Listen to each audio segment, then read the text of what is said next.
guys, welcome back to the Witchy Web We Weave. It's Alara. This is continuing kind of one of my individual series that I guess I'm doing for right now during quarantine, during the COVID pandemic. So this video is actually going to be my top 5 witchy apps. So the apps that I specifically use for my witchy stuff. So we'll go ahead and get started because I'm actually really excited to kind of share some of this with you guys. So number 5 is the Golden Thread Tarot app. Now I actually have not only the app, but I also have the actual deck of cards. It's one of my absolute favorite tarot decks that I use, and I use it a lot when I do readings for others. But I recommend using the Golden Thread Tarot app because it's so versatile, and I think that it's a really good resource for people that are either learning tarot, like actually working on learning tarot, or that are trying to find ways to incorporate tarot into either a daily practice or trying to get to a point where that they're able to keep tarot practice going, like on the go or during an on-the-go lifestyle, because that's kind of one of the big things that got me using the Golden Thread Tarot app is the fact that I don't always have a deck of tarot cards on me, and I don't always have the ability, because I don't carry a purse, I just have my wallet, and that doesn't lend itself well to carrying around tarot decks on me. But there are times where I feel like I want to do some kind of card pull or do like some kind of spread or something like that. But talking about the app real quick in general, I like it because not only does it allow you to do like a daily draw, but so you can do a daily draw and it will give you like keywords for the card that you drew. It will give you a brief description of kind of the feeling of the card or the general meaning of the card. But it will also break it down underneath and give like little, where it will talk about the court or the minor that is associated with. So if you pull like the King of Cups, like I did this morning for my daily draw, it gave me like 3 keywords for the card. It gave me a very brief description of what the King of Cups is like, what his energy is, you know, what kind of person he is. And then underneath it had 2 little banners, one that said cups, and it gave like keywords for the suit of cups. And then underneath it had kings, because he's part of the kings in the court, in the court of cups. So there was a little banner that said kings, and it had like a really brief description, keywords for what kings generally stand for in tarot.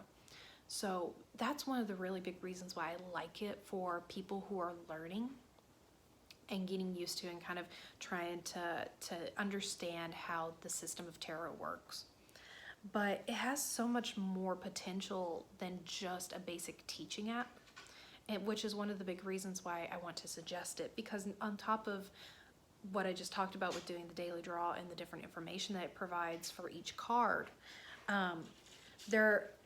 there's also a log aspect to the app where it will log what cards you pull on each day, or you can go in and it not only keeps track of what cards you've pulled for what days, but it also allows you for that day to go in and log how you feel about pulling that card. What kind of emotions did it cause you to feel by getting it or looking at it? And you can update that as you go, and it'll kind of keep track of that. So you can watch and see your progress on how you feel about certain cards as you explore them more, or as you journey with them, path work with them, all kinds of things.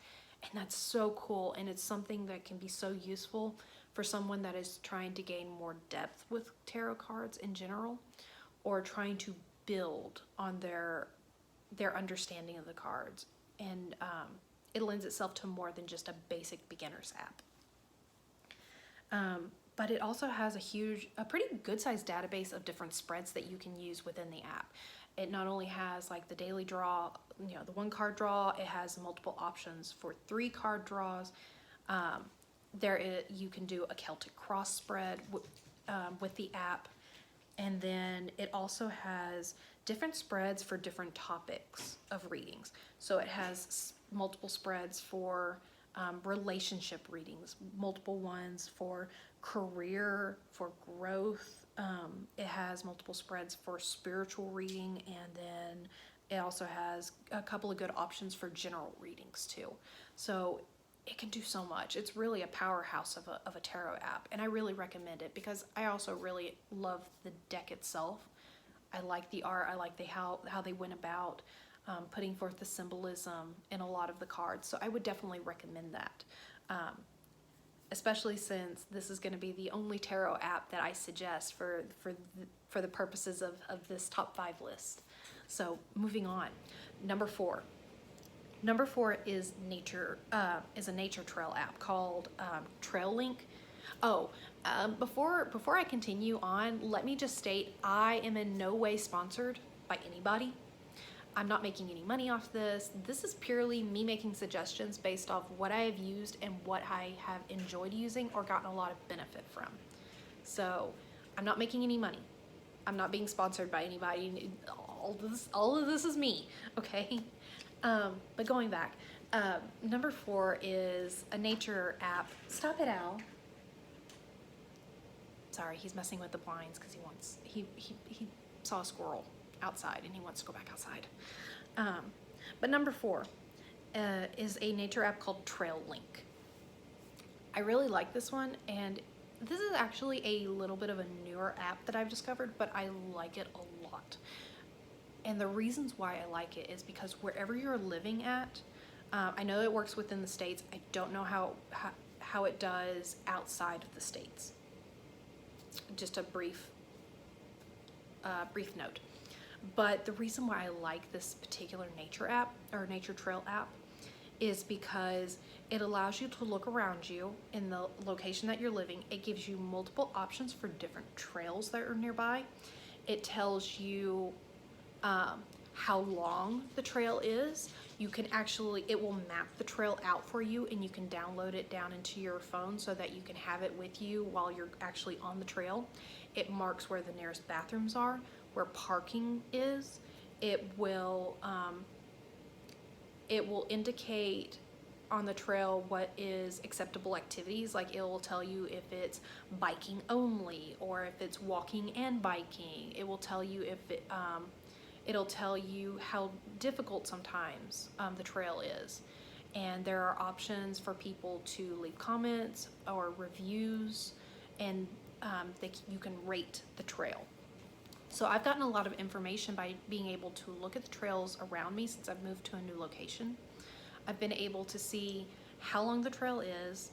I've been able to read other people's ratings and comments and telling me whether or not it's mostly paved, if it's mostly cutting through industrial areas. You can look on the map and see if it's cutting through industrial areas, and all kinds of things. And then on top of that, you don't have to worry about, okay, is there going to be a bathroom? Okay, where's parking at? And all of these things that come with the unknowns of walking a new trail. So it's allowed me to explore and be adventurous in my nature walks it takes out a lot of the anxiety that comes with, I don't know if this area is safe. I don't know where bathrooms are. I don't know, am I going to get lost? Because you can actually map your trail, and it will map your progress as you're walking it. So you're never really lost. You can't hardly get lost while using the trail. And I really enjoy that and appreciate it. So there's that. Number 3 is, it's an app called Night Sky. And I really like this because I love stars, I love planets, I love constellations. I in general like the cosmos. I'm a big Neil deGrasse Tyson fan. I like space. I'm a nerd. Okay, I'm a nerd.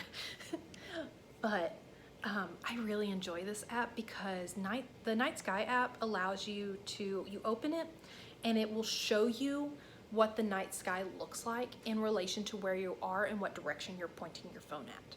And I really like this because I live in a very big metropolitan area. It's very populated and it has a lot of night pollution. I don't get to see a whole lot of stars at night except for the very brightest. And it hurts my soul, but that's the reality of where I'm at right now. But I really enjoy this app because it allows you to see the constellations, relative to where you're at, what direction you're pointing your phone. It orients you which direction you are pointing. You can click on, it not only shows you constellations, but it also shows you major celestial bodies. So it will show you if Venus is overhead, or if Mercury or Mars is overhead. It will show you not only the constellations that are showing up in the sky for whenever you're looking at it, but it'll also show you what constellations are below the horizon on the other side of the world. You can click on any star, constellation, planet, anything that you have an interest in. You can click on it in the app and it will take you to a little page that has a lot of data. Not only like the hardcore science data of whatever you're looking at, but it also a lot of times also gives you the history behind the constellation, when it was, it'll tell you different names that different peoples or cultures have associated with that constellation. It'll tell you how far back that goes, all kinds of things. And I absolutely love that. Because I'm trying to get better about incorporating the cosmos into my everyday mindfulness practices. So I highly recommend it. It's amazing. I geek out so hard when I use it. I absolutely love it. But moving on. So number 2 is the Moon app. It's actually called the Moon. That's the name of the app. But I really like this one because it tracks the phases of the moon. Like when you open it up, it'll tell you what the current moon phase is. It will tell you moonrise and moonset times. It will tell you when the next full moon and new moons are. It has a calendar in it so you can go in and it'll kind of show you the cycle that the moon is going through. And not only that, in the calendar it actually has the zodiac signs associated with each of the moon phases. So the last time that I had pulled it up, I believe I could be wrong, but I believe it was we were in a waxing moon phase and it was currently like a Leo, like the waxing phase was in Leo.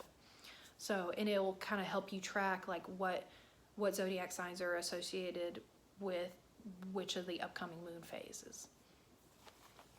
But I thought that was just the best thing ever because I have a hard time keeping track of things like that. So in order to have, having an app that I can just open it up and it'll tell me, when the next full moon is or when the next new moon is, when the moon rise is going to happen tonight, and then on top of that being able to tell me at any given time what moon phase I'm in, the zodiac sign associated with that right now. That's amazing. That's so useful for me, especially making different moon waters that are charged with different zodiac energies. All of that can be so useful, and I like to plan some of my bigger rituals around the new moon, so that really helps me keep track because I'm an airhead. I lose track of a lot of things very easily. So this is very useful for me. But that's like the biggest thing that I really like with that app. So moving on. My big number 1, the app that I use all of the stinking time. I swear anybody that knows me has seen me using this app at one point or another.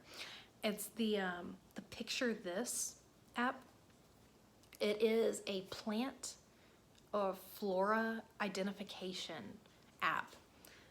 I love this thing so much. But you basically can go into it and if I'm out on a walk and I see a plant that I'm really interested in, but I don't know what it is. I have no information on it. I can open up the picture of this app and take a picture of it in the app. It will compare it to other images that it has and say, we think it's this. And you can kind of scroll through the different images until you find one that looks exactly like the picture that you've taken. So it's a comparison app. Once you select, this is the thing that I see, this is what it looks like, then it'll flip over and you'll be able to not only see the scientific information of what family or scientific name it has. Ow, stop scratching, buddy. It will give you the scientific name. It will tell you if it is toxic. It will give you a brief description of the plant. And sometimes it will even give associations that are well known. Like for instance, right outside where I live, there is a great myrtle tree. I was curious. I took a picture of it, and it was actually able to not only tell me the scientific name, the family of trees that it belongs to, it was able to tell me some of the history of the tree, that apparently it was originally cultivated in China, and this is a tree that's been well documented for thousands of years. And then underneath, it was actually able to tell me that some of the associations associated with a crepe myrtle tree that I had never known existed. So this thing is practically worth its weight in gold if you like walking on trails and looking at pretty flowers and trees and plants and you want to know more about them, or start trying to incorporate like wild foraging or things like this. This is a good initial step to take. And it's a really good like out in the world app to use. But I also like the fact that the picture of this can also give you, like for particular plants, it will give you conditions of care.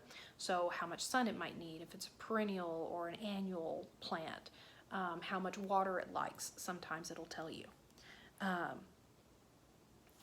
And then in some cases, this is one of those that it's generally free, but it has like a premium setting that you can buy into if you really enjoy it and you want to do that.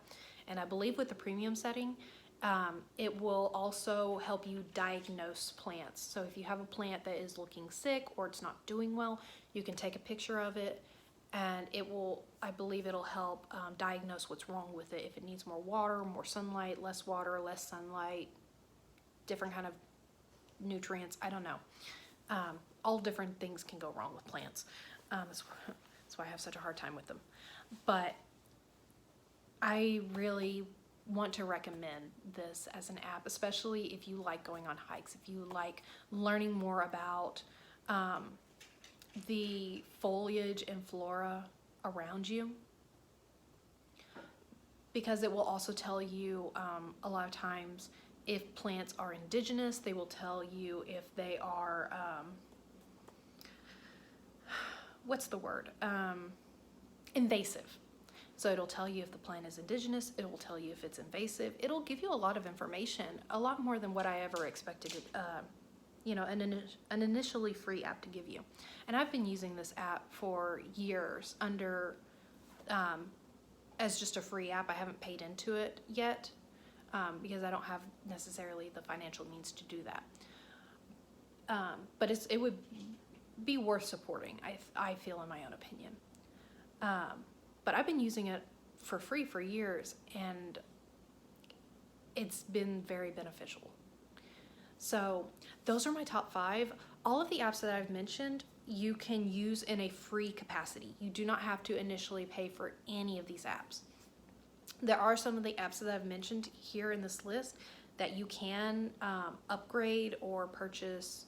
You can buy into a more premium version of the app, and it'll give you more information, more access to different things. But all the ones that I've mentioned, you can use for free. I've been using them for free, in some cases for quite a while. And even in a free capacity, they can give you so much more information that can be really beneficial, I believe, to someone's practice. But I hope that you guys enjoyed this. I hope that you learned something or got interesting ideas from it. You know, feel free to leave me a comment below, or message us. But I guess I will see you guys next time for our next video. Many blessings.